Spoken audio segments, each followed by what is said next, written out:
नमस्कार, prime news पर ground zero देख रहे हैं आप। मैं हूं आपके साथ पूजा मोहन पांडे। ग्राउंड जीरो में हम उन खबरों का जिक्र करते हैं जिनका सीधा सरोकार आपसे है, वो खबरें जो आपके लिए जानना जरूरी है, यानी कि खबर से बाखबर रहना जरूरी है। तो आज ग्राउंड जीरो में किन दो खबरों की चर्चा होने जा रही है। पहली खबर प्रयागराज से होगी, जो कि स्कूल की 11वीं की छात्रा ने स्कूल यूनिफॉर्म के साथ हिजाब पहनने की अनुमति मांगने से जुड़ी हुई है, जिस पर इलाहाबाद हाईकोर्ट ने याचिका खारिज करते हुए कहा कि हिजाब पहनना इस्लाम का अनिवार्य धार्मिक हिस्सा नहीं है और स्कूल को अपना यूनिफॉर्म कोड लागू करने का पूरा अधिकार है, जिसको लेकर अब सियासत तेज हो गई है। दूसरी खबर आपको बता दें कि बीएसपी से जुड़ी हुई है, जो कि मायावती ने बड़ा ऐलान किया है। उनका कहना है वो यूपी, उत्तराखंड और पंजाब में उनकी पार्टी अकेले चुनाव लड़ेंगी। एक तरह से कहा जाए तो उनको अकेला चलो में विश्वास है।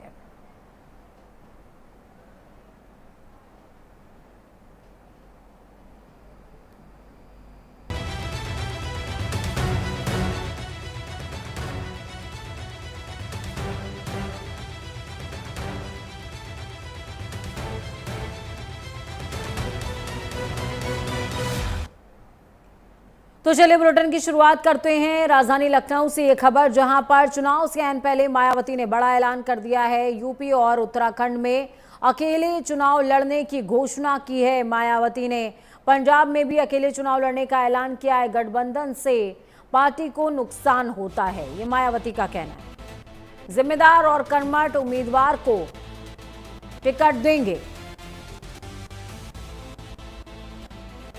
3 राज्यों में अकेले चुनाव लड़ेगी बीएसपी।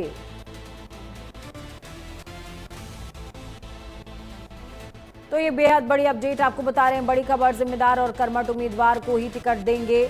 साथ ही इस दौरान मायावती ने 3 राज्यों में अकेले चुनाव लड़ने का ऐलान किया है और कहा कि अकेले चुनाव लड़ने में बहुत नुकसान नहीं उठाना पड़ता, जबकि गठबंधन में काफी नुकसान होता है।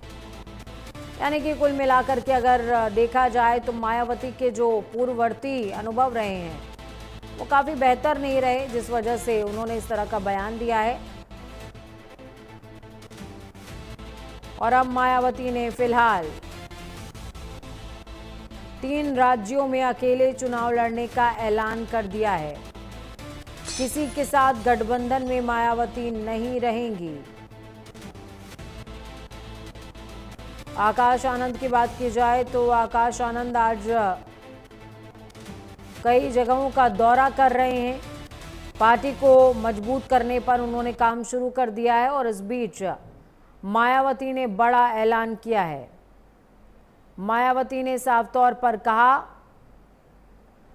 कि बहुजन समाज पार्टी यानी कि बीएसपी अकेले चुनाव लड़ेगी।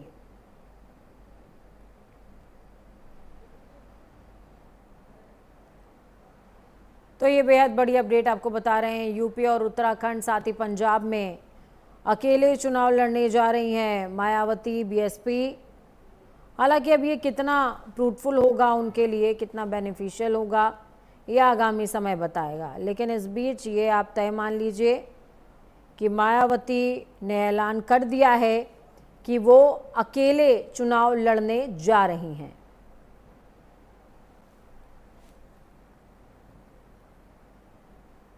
मायावती ने बड़ा ऐलान किया है कि बीएसपी चुनावी मैदान में अकेले उतरने जा रही है।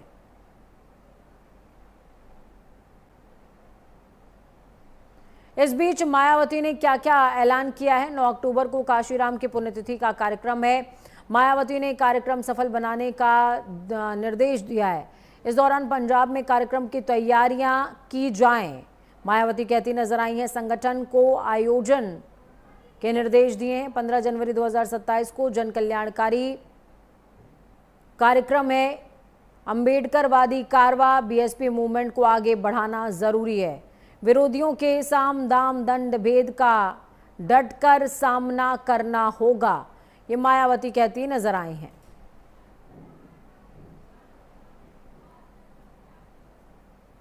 चलिए इस खबर पर ज्यादा जानकारी के लिए दिल्ली से शिवानी हमारे साथ में जुड़ी हुई हैं। साथ में राजधानी लखनऊ की बात करें तो लखनऊ से आशीष वर्मा जुड़े हुए हैं इस खबर पर ज्यादा जानकारी के लिए। सबसे पहले शिवानी, मैं आपके पास आऊंगी।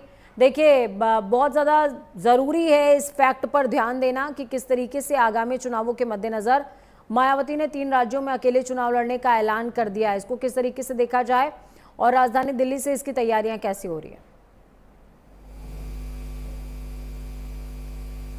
उन्होंने आज बहुत बड़ा ऐलान किया है। पार्टी कार्यालय के दौरान उन्होंने पदाधिकारियों और जो वहाँ के कार्यकर्ता मौजूद थे उनको उनके सामने ये निर्देश दिया है कि पार्टी किसी पे भी गठबंधन नहीं करेगी। हालांकि गठबंधन से उनकी सीट तो कहीं ना कहीं और रिजल्ट है कहीं ना कहीं उनको उससे कमियां महसूस होंगी और जो उससे गठबंधन से जो कमियां जो आने वाली आगे चुनाव उसको लेकर उन्होंने ये फैसला किया। ताकि आपको बता दूं कि पंजाब में चुनाव होने वाले हैं, उत्तराखंड में है, यूपी में चुनाव होने वाले हैं। इसको लेकर यूपी ने अपनी पार्टी अपनी पूरी कमर कस ली है, तैयारियों में जुट गई है। जैसा कि आपको बता दूं कि 9 अक्टूबर को काशीराम की पुण्यतिथि है, जिसको लेकर दिशा निर्देश भी जारी किए गए हैं और काफी कहा गया है कि शक्ति प्रदर्शन भी होने वाला है। तो इसको लेकर जिससे भी पार्टी कार्यकर्ता है और वहाँ के जो अधिकारी है वो पूरी तरीके से मुस्तैद है, हर जगह की तैयारी चल रही है। साथ ही उन्होंने दूसरी ओर आम आदमी पार्टी और बीजेपी पे और तमाम दलों पे भी निशाना साधा। उन्होंने कहा है कि इसका जो चुनाव होगा साम देश के साथ हम चुनाव कर लड़ेंगे और कहीं ना कहीं हम जीत भी हासिल करेंगे। पूजा बिल्कुल आशीष, मैं आपके पास आऊंगी। ये कोई पहला ऐलान नहीं है आशीष, हम सभी जानते हैं विधानसभा चुनाव हो या फिर आम चुनावों की बात की जाए, मायावती ने कई बार ऐलान किया कि वो अकेले चुनाव लड़ेंगी और हर बार उनको इसका खामियाजा भुगतना पड़ा है। हालांकि गठबंधन में भी उनको नुकसान उठाना पड़ा था। गठबंधन में भी पहली बार जब गठबंधन में आई तो उनका वोट बैंक दूसरी पार्टी को शिफ्ट हो गया था। शायद इस बात से डरी हुई है मायावती। और दूसरा, क्या लगता है आपको कि इस बार बेनिफिशियल होगा उनका अकेले चुनाव लड़ना? क्या संगठन ग्राउंड पर इतना मजबूत है?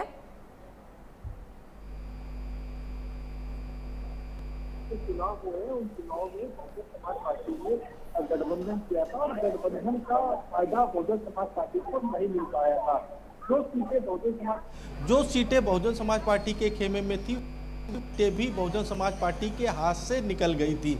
ऐसे में अब एक बार फिर 2027 यूपी विधानसभा का चुनाव है और बहुजन समाज पार्टी की राष्ट्रीय अध्यक्ष मायावती ने चुनाव की पूरी कमान जो है उनके लिए है कि चुनाव राष्ट्रीय अध्यक्ष मायावती का अगर देखा जाए तो चुनाव में इस तरीके का इंटरफेयर नहीं देखने को मिला था जिस तरीके से अब देखने को मिल रहा है 2027 विधानसभा को चुनाव को लेकर के। लगातार बहुजन समाज पार्टी की राष्ट्रीय अध्यक्ष मायावती लगातार बूथ स्तर के कार्यकर्ताओं के साथ बैठक कर रही हैं। आज जिस तरीके से एक बड़ी बैठक की है पंजाब के जो कार्यकर्ता हैं बहुजन समाज पार्टी के, उनके साथ बैठक की है। बीते जब चुनाव हुए थे तो पंजाब में बाकायदा बहुजन समाज पार्टी ने गठबंधन किया था, लेकिन उसका भी फायदा बहुजन समाज पार्टी को नहीं मिल पाया। अब पंजाब में चुनाव होने हैं, उत्तराखंड में चुनाव होने हैं और यूपी में विधानसभा के चुनाव होने हैं। तो ऐसे में बहुजन समाज पार्टी ने बिल्कुल साफ कर दिया है कि चाहे पंजाब हो, उत्तराखंड हो या यूपी हो, वो तीनों जगह देख चुनाव जो है वो अकेले लड़ेंगी। पार्टी को आशीष सवाल मेरा सीधे तौर पर ये था कि कोई भी चुनाव संगठन की मजबूती और उसके ग्राउंड लेवल ग्रिप से लड़ा जाता है। क्या बीएसपी ग्राउंडली उतनी स्ट्रांग नजर आ रही है? क्या संगठन का स्ट्रक्चर रीबिल्ड करने की कोशिश जो उनकी तरफ से की गई थी, हालांकि अभी आंतरिक क्लैशेस आकाश आनंद को लेकर के जिस तरीके के सामने आ रहे थे वो रिजॉल्व हुए, लेकिन वो कब तक रिजॉल्व रहेंगे इसकी भी कोई गारंटी नहीं है। दूसरी तरफ संगठन की स्ट्रांगनेस की बात करें तो क्या ग्राउंड पर वो संगठन नजर आता है क्या? दूसरी तरफ मायावती के ऊपर या यूं कहें कि बीएसपी के ऊपर लगातार जो कैंडिडेट चुनकर के आए भी और जो अंदर से दावेदार रहे, कई लोगों ने यह भी आरोप लगाया कि टिकट के बदले पैसे मांगे जाते हैं। जब इस तरीके के आरोपों से पार्टी कई बार जूझ चुकी हो तो इस बार बड़ा टास्क है, ऐलान तो कर दिया है, उस ऐलान पर डटे रहने का।